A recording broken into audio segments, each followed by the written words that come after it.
ଯେଉଁମାନେ simple 10th pass କରିଥିବେ ଉଭୟ ପୁରୁଷ ଏବଂ ମହିଳାମାନେ, ତେବେ ସେମାନଙ୍କ ପାଇଁ ITBP ତରଫରୁ ପୁଣି ଆଉ ଏକ ରିକ୍ରୁଟମେଣ୍ଟ ରହିଛି। ଯେଉଁ ପଦବୀଟା ଆପଣମାନଙ୍କ ପାଇଁ ବହୁତ ବେଷ୍ଟ ରହିବ, ଗୋଟେ ହେଉଛି ହେଡ଼୍ କନେଷ୍ଟବଳ ଆଉ ଏକ କନେଷ୍ଟବଳ। ଏଇ ଯେଉଁ ହେଡ଼୍ କନେଷ୍ଟବଳ ଆଉ କନେଷ୍ଟବଳର ଦୁଇ ପ୍ରକାର ଯେଉଁ ରିକ୍ରୁଟମେଣ୍ଟ ଆସିଛି, ଏଇ ଯେଉଁ ରିକ୍ରୁଟମେଣ୍ଟ ପାଇଁ ଆପଣମାନେ ଇଲିଜିବଲ୍ ହୋଇପାରିବେ। ତେବେ ଏଇଥିପାଇଁ ମୁଁ କହିବି ହୋଇପାରିବେ, ଏଥିରେ କୌଣସି ପ୍ରକାର ଆପଣମାନଙ୍କର ଏକ୍ସପିରିଏନ୍ସ ସାର୍ଟିଫିକେଟର ଆବଶ୍ୟକତା ନାହିଁ କି କୌଣସି ପ୍ରକାର ଆପଣଙ୍କର ଅଭିଜ୍ଞତାର ବି ଆବଶ୍ୟକତା ନାହିଁ। ତେବେ ଏହା ପୂର୍ବରୁ ITBPରେ ଯେତେ ସାରା ବି ଆପଣଙ୍କର ଭ୍ୟାକେନ୍ସି ଆସିଛି, ମାନେ ଆପଣଙ୍କର ଟ୍ରେଡ୍ସମ୍ୟାନ୍ରେ, ତ ସାଧାରଣତଃ ଆପଣଙ୍କର ମାଳି କି ବାରିକ ଧୋବି ଏଇସବୁ ଯେଉଁ ପଦବୀ ସବୁ ଆପଣମାନଙ୍କର ଆସିଛି, ମୁଁ ଆପଣଙ୍କୁ ଇନଫର୍ମେସନ୍ ଦେଇଛି।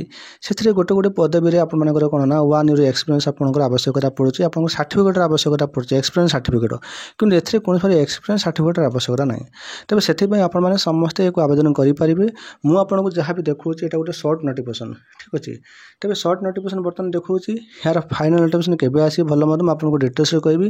ତେବେ ଭିଡ଼ିଓଟି ଆପଣମାନେ କେବଳ ସମ୍ପୂର୍ଣ୍ଣ ରୂପେ ଦେଖିବେ। ହଁ, ତା ପୂର୍ବରୁ ମୁଁ ଆପଣଙ୍କୁ ଛୋଟିଆ ରିକ୍ୱେଷ୍ଟ କରିବି, ଆପଣମାନଙ୍କ ପାଇଁ ଏଇ ଟାଇପ୍ର ଜବ୍କୁ ରିସର୍ଚ୍ଚ କରିକି ଇନଫର୍ମେସନ୍ ଦେବାଟା ବହୁତ କଷ୍ଟ ହୋଇଯାଉଛି ଆଜିକା ସମୟରେ। କାହିଁକିନା ରାତି ସମୟରେ ଆପଣମାନଙ୍କୁ ଏହି ଭିଡ଼ିଓ ମୋତେ କରିବାକୁ ପଡ଼ୁଛି, କାହିଁକିନା ଦିନବେଳେ ବହୁତ ଡିଷ୍ଟର୍ବ ହେଉଛି।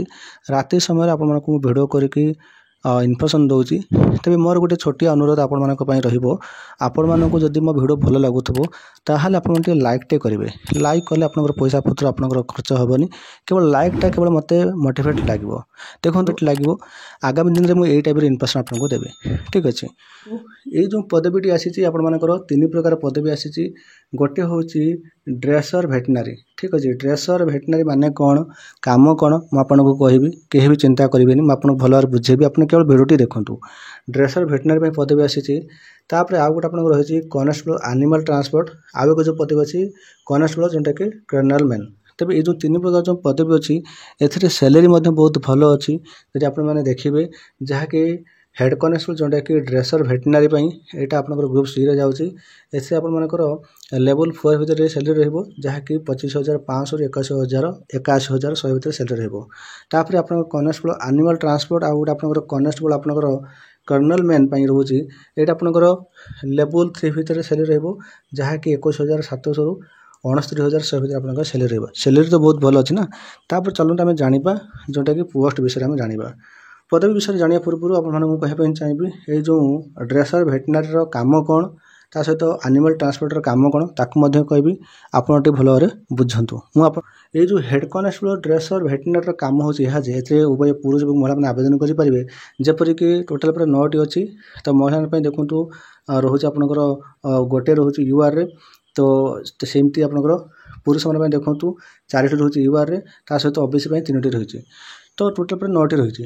ସେମିତି ଏଇ ଯେଉଁ ଡ୍ରେସର ଭେଟେନାରୀର କାମଟା କ'ଣ, ପ୍ରଥମେ ଜାଣନ୍ତୁ।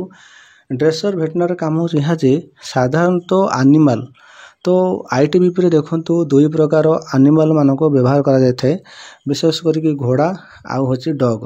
ତେବେ ଆନିମାଲମାନଙ୍କର ସେବା କରିବା ହେଉଛି ଏଇ ଯେଉଁ ଡ୍ରେସର ଭେଟେନାରୀର କାମ। ସାଧାରଣତଃ ଆମେ ଯଦି କହିବା ପଶୁ ଡାକ୍ତର, ଯେମିତି ଆମ ଓଡ଼ିଶାରେ ଯେଉଁ ଏବେ ଯେଉଁ LI ଲାଷ୍ଟ ଇନ୍ସପେକ୍ଟର ଯେଉଁ ପଦବୀଟା ଆସିଛି, ତ ସେଥିରେ କ'ଣ ନା ଗୋମିତ୍ର, ଠିକ୍ ଅଛି। ତେଣୁକରି ଗୋମିତ୍ର କାମ ହେଉଛି ମାନେ ଏଇଆ କି ଗୋରୁ ଗାଈଙ୍କୁ ଯେମିତି ସେବା କରାଯାଇଥାଏ, ଠିକ୍ ସେମିତି ଗୋମିତ୍ର କହିବାକୁ ଗଲେ ତାହା ନୁହେଁ ଯେ କେବଳ ଗୋରୁ ଗାଈଙ୍କ ସେବା। ଏଇଟା ଯେଉଁ ପଦବୀଟା ଆସିଛି, ଯେଉଁଟା ଆପଣଙ୍କର ଡ୍ରେସର ଭେଟେନାରୀ, ତ କାମ ହେଉଛି ଏହା ଯେ ଡକ୍ଟର, ଯେଉଁଟାକି ପଶୁ ଡକ୍ଟରଙ୍କର କାମ ଏହା ଯେ କୌଣସି ପ୍ରକାର ପଶୁଙ୍କର ଯଦି କୌଣସି ପ୍ରକାର କ୍ଷତ ବିକ୍ଷତ ହୋଇଗଲା, ତାଙ୍କୁ ଟ୍ରିଟମେଣ୍ଟ କରିବା, ତାଙ୍କୁ ଡ୍ରେସିଂ କରିବା, ତାଙ୍କୁ ଇଞ୍ଜେକ୍ସନ୍ ଦେବା, ତାଙ୍କୁ ବ୍ୟାଣ୍ଡେଜ୍ କରିବା, ଭଲ ମନ୍ଦ କାମ ହେଉଛି ଏଇ ପଦବୀର, ଠିକ୍ ଅଛି। ସେଥିପାଇଁ ଉଭୟ ପୁରୁଷ ଏବଂ ମହିଳାମାନେ ଆବେଦନ କରିପାରିବେ। ତେବେ ଏଥିରେ କ୍ୱାଲିଫିକେସନ୍ ମଧ୍ୟ ଟିକେ ଏକ୍ସଟ୍ରା ମାଗିଛି, କ'ଣ ମାଗିଛି ମୁଁ ଆପଣଙ୍କୁ କହିବି। ତାପରେ ଆଉ ଏକ ଯେଉଁ ପଦବୀଟା ଅଛି କନେଷ୍ଟବଳ ଆନିମାଲ ଟ୍ରାନ୍ସପୋର୍ଟ, ସେଥିରେ ମହିଳା ଏବଂ ପୁରୁଷମାନେ ଆବେଦନ କରିପାରିବେ, ଠିକ୍ ଅଛି। ପୁରୁଷମାନେ ବି ଆବେଦନ କରିପାରିବେ, ମହିଳାମାନେ ବି ଆବେଦନ କରିପାରିବେ। ଟୋଟାଲ୍ ଉପରେ 115 ଭ୍ୟାକେନ୍ସି ଅଛି। ଏଇ ଯେଉଁ 115 ଭ୍ୟାକେନ୍ସି ଅଛି, ଏଇଟାକୁ ହିଁ ଆପଣମାନେ ଆବେଦନ କରିପାରିବେ। ଏଇଟାକୁ ସମସ୍ତେ ଆବେଦନ କରିବ, କାହିଁକିନା ଏଥିରେ ସିମ୍ପଲ୍ 10th ପାସ୍ ମାଗିଛି। କ'ଣ ସେ 10th ପାସ୍ ମାଗିଛି ମୁଁ ଆପଣଙ୍କୁ କହିବି, କେବଳ ଆପଣମାନେ ଜାଣନ୍ତୁ କାମଟା କ'ଣ, ଆପଣ ଜାଣନ୍ତୁ। ଏଇ ଯେଉଁ ଆନିମାଲ ଟ୍ରାନ୍ସପୋର୍ଟର କାମଟା କ'ଣ, ସାଧାରଣତଃ ମୁଁ ଯେମିତି ଆପଣଙ୍କୁ କହିଲି, ITBPରେ 2 ପ୍ରକାର ପଶୁମାନଙ୍କୁ ବ୍ୟବହାର କରାଯାଇଥାନ୍ତି। ତେଣୁକରି ଗୋଟେ ହେଉଛି ଘୋଡ଼ା ଆଉ ଗୋଟେ ହେଉଛି ଡଗ୍। ତେବେ ଆପଣମାନେ ପ୍ରାୟତଃ ନଜର ପକାଇଥିବେ, आईटीबीपी रे घोड़ा मानक ऊपर बसिकी किसी मालपत्र नवा आनिया करते किसी जवान मैंने तो जो मालपत्र नवा आनिया करते से सब कौन एमती भी हो पारे जवान मानकर खाइबा जोटा कि राशन हो गला कि गोला बारद हो गला ये सब जिनस को व्यवहार करते कहीं एमती किसी जगह अच्छे जोटी गाड़ी जापारे जेहेतु गाड़ी जापारे तेणुक से भाई क्षेत्र में यही एनिमल मानकर व्यवहार करा जाए। तो जदि आम देखा बीएसएफ रे प्रायतः 3 प्रकार एनिमल मानक व्यवहार करा जाए घोड़ा हो गला ता सहित आपंकर ऑटो विशेष करके ऑटो ही व्यवहार करा जाए आउ डॉग मानक व्यवहार करा जाए। तो डॉग मानकर काम अलग रही घोड़ा मानकर काम अलग रही आउ ऑटो मानकर काम अलग रही विशेष करके आईटीबी जब आम कह प्रायतः घोड़ा आउ डॉग मानक व्यवहार करा जाए। तेज एनिमल ट्रांसपोर्टर काम होजे आपण माने एनिमल माने पशु मानकू जोटा कि व्यवहार करेंगे ट्रांसपोर्टिंग रे व्यवहार करेंगे काम हो आप बुझीपारे। तापर आउ एक जो पदवी अच्छी जोटा कि कैनल मैन सेटा हूँ कैनल मैन काम हो कुकुर माने डॉग मानक रक्षणाबेक्षण करवा तो सेटा प्रशिक्षण देवा ये सब दायित्व रोचे यही पदवी यहाँ केवल पुरुष मैंने ही आवेदन करेंगे। आपण समस्ते जानिले पदवी जानिले कामटा कौन भी जानिले तापर चलते आम जाना ये तो पदवी आप जान ना तापर चलते आम जाना ये केमी आवेदन करेंगे। देखो ये आप ऑनलाइन आवेदन करेंगे मुझे आपको कहबी तो ऑनलाइन प्रक्रिया केवे स्टार्ट हम ता पूर्व चलते आम जाना एज आउ क्वालिफिकेशन यहाँ तो मुख्यतः निहाती आवश्यक आप जान। ये देखो हेड कॉन्स्टेबल जोटा कि ड्रेसर भेटनारी मुझे कहली हेड कॉन्स्टेबल ड्रेसर भेटनारी कामटा कौन तो कहीदेली। एवं देखो यार एज मागुच 18 ରୁ 27 वर्ष मागुच एज यहाँ जनरल पापर 5 वर्ष एज रिलेसन जोटा कि एससी आउ एसटी पिला आउ 3 वर्ष एज रिलेसन जोटा कि ओबीसी कैटेगरी पिला प्रायतः यही नोटिफिकेशन जो शॉर्ट नोटिफिकेशन आसी जे कहनी कि फाइनाल नोटिफिकेशन आसिले ता दिहर ही कह मुझे आगु दूरा जन दूसरी यही एतिकी आपर एज नब।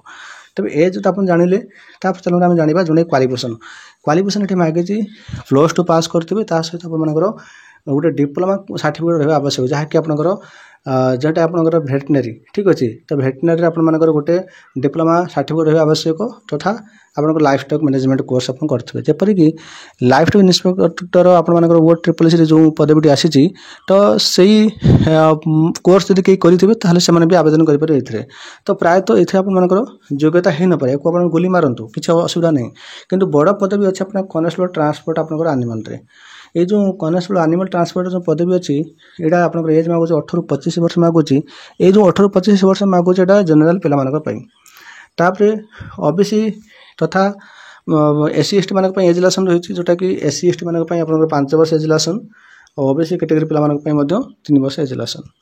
तेज ए योग्यता मागुच सिंपल 10th पास कर तो आप आवेदन करेंगे कौन प्रकार आपंकर एक्सपीरियंस सर्टिफिकेट आवश्यकता ना आपंकर कॉन्स्टेबल जोटा कि कर्नल मैन यहाँ आपंकर जो 18 ରୁ 27 वर्ष मागुच यहाँ जनरल पिला 5 वर्ष एज रिलेसन SC ST मानक ओबीसी 3 वर्ष age relaxation a simple 10th pass मागुच केवल यही पदवीटा केवल पुरुष मैंने ही आवेदन करेंगे। बाकी रहा जो आम कॉन्स्टेबल एनिमल ट्रांसपोर्ट यहाँ उभय पुरुष और महिला आवेदन करेंगे आ हेड कॉन्स्टेबल जोटा कि ड्रेसर भेटनारी पुरुष और महिला मैंने आवेदन करेंगे।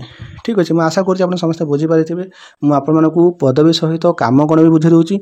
तापर चलतु जाना एक केवे आवेदन करेंगे जहाँकि अगस्ट 12 रे आपंकर नेक्स्ट मास अगस्ट 12 रे यार नोटिफिकेशन पलि आसो ऑफिशियल वेबसाइट रे पुणी आपको एगेन या विषय पुणी जनईदेवी।